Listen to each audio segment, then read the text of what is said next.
Well, thank you, Rowe and Greta, for being with me here after a big weekend at the Permaculture Convergence. I know that you both travel the world teaching permaculture. For context, can you share with us some of the places you've been in the last year or so? Would you like to go first, Rowe? Well, I think returning from the Philippines was quite a big thing because that was the beginning of COVID, and COVID did put a stop to a lot of plants because we were due to go back to the Philippines at that time. Since then, I wrote a book. So I have heard. I have travelled mainly around Australia in that time, been teaching in Wollongong, in Perth, south of Western Australia. I have travelled a lot around Australia, but the only overseas trip was to catch up and teach the new Afghan refugees again in Portugal. But I think it's not about the travelling, I think it's about the dissemination and spread of good ideas and information for what they're calling now a precarious future. So I think, it used to be an unreliable or uncertain, but I think now it's quite precarious. Yeah, so I've done a little bit more travel than Rowe, even though we seem to have spent a lot of time together. We did go to Portugal together and supported a newly arrived group of refugees who'd arrived from Afghanistan, as well as the community around them. We were working on a PDC, and as Rowe said, what's exciting is the things that spur from that. And so that group has since written the first diary book of permaculture. It's written by Afghans for an Afghan context, for an Afghan climate at a resource level that most Afghans have access to. So exciting. And then after that I headed over to Bangladesh and was working with a local organisation there called Bangladesh Association for Sustainable Development, or BASD. And they're working with their trainers, and that's where we're working mostly at the moment as Permaculture for Refugees, is actually not doing the teaching ourselves but supporting other teachers to teach. And a lot of that looks like content support, because the permaculture community has a lot of resources in English, but we don't have a lot of resources in other languages yet. And I know that we're working on that as a community and having books translated, like Rowe's new book, into Bangla. And so, in Bangladesh, working with trainers who were teaching NGO workers who work in a refugee camp called Cox's Bazar, where 1 million Rohingya were forced from Myanmar. And that's a little bit. Yeah. It's all part of a bigger plot to duplicate myself in some way. So finding the resources and saying to Greta, can you go? Someone competent and ethical is the most important thing I can do now, not go myself and keep placeholding. So it's really important that we find other people who are sort of culturally sensitive and aware and can take the hard conditions that it involves. It's not particularly easy emotionally or physically, whether it's cockroaches in your bed or rats or whatever it is. But, it's not the simple sort of protected NGO life at all. But the big thing is to get the NGOs trained up. So, and local ones on the whole, but the other ones are there too because they have a network and they're there for life, and they are either moving to a new city and taking it, or they're staying in that place and developing programs. So your input to that, you scale up enormously. So finding the people like Greta. Yeah. And what's that like for you, Greta, being in this position? Well, it's funny. I feel very grateful that our lives have this beautiful season together, and this nice friendship. And looking forward, I also don't know if I'm the best person. Rowe and I kind of look pretty similar, and I don't know if someone who's, working as a teacher of refugees should look like someone like me, So I am happy to be in this role at the moment, but I too am also looking, okay, how can someone else step into this place? Or how can someone from Bangladesh who has such deep knowledge of wet tropical climate and also natural disasters and disaster response, how can they go and they do work in the Pacific and they can work in other parts of South Asia? Because that shouldn't be, well, not shouldn't, but I don't think I'm the best person. And so where my growing edge is at the moment, I think, is around actually finding best practice from around the world in specific locations and then sharing that with other trainers rather than it needing to come from me. Yeah.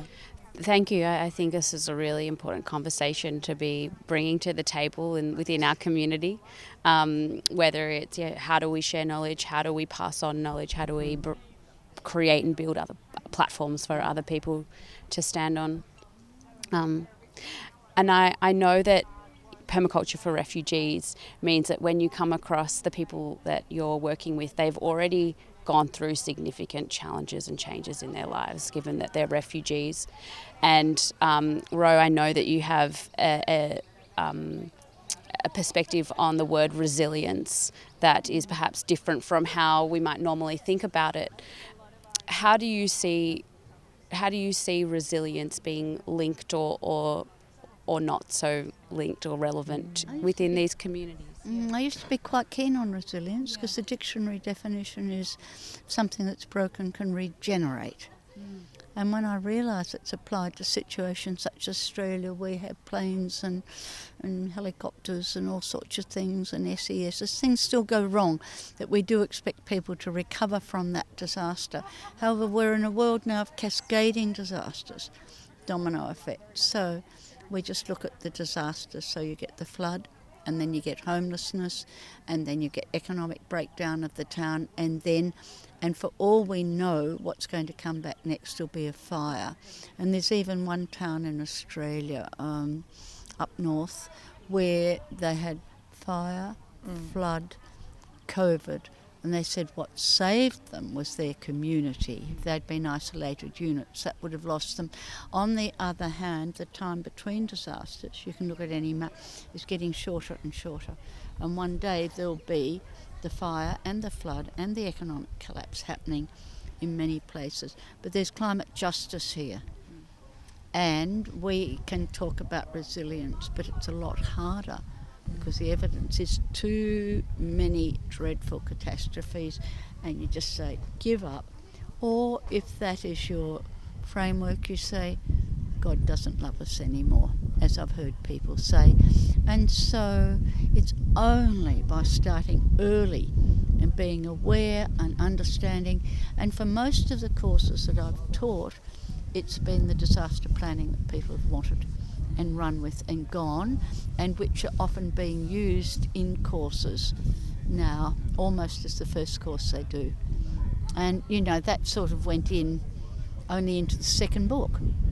And now it's bigger, but I still think we should talk about the time between disasters is being reduced and the ability to recover again and again and again. And it only happens really through that community thing. Mm-hmm. That just reminded me of a conversation that we heard yesterday here about active hope and active hope as a practice, and that we all have different capacities at different times. And as I was listening to this conversation, which if you can watch the recording you should, was a thinking of a forest and as a forest model for community, that not everyone's the same age, not everyone is growing at the same rate, not everyone's the same shape, and not everyone has the same capacity to photosynthesize or cycle water, but together it's resilient because if you can push up, you can push up, and when I can't because I'm tired or because my water's been cut off or something's happened in my family, someone else can step in and hold that space. And I always say that resilience doesn't happen at the household level, at the individual level.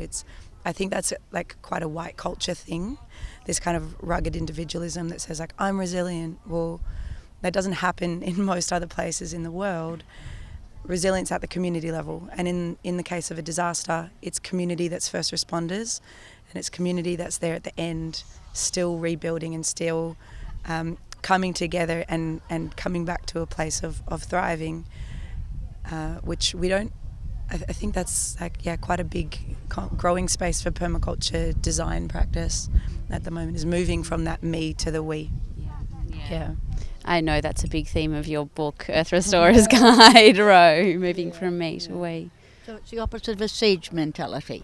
We're all right in our district, we've all got our food, we've got our markets, and we are actually we because there's 200 of us. No, we're saying we're looking at local government, we're looking at the education department, we need all those links inside and outside interacting. To be truly, but you have to start early. You do need disaster preparation plans, and that's where permaculture is so important. Meeting needs early and being able to meet needs when there's a low resource base.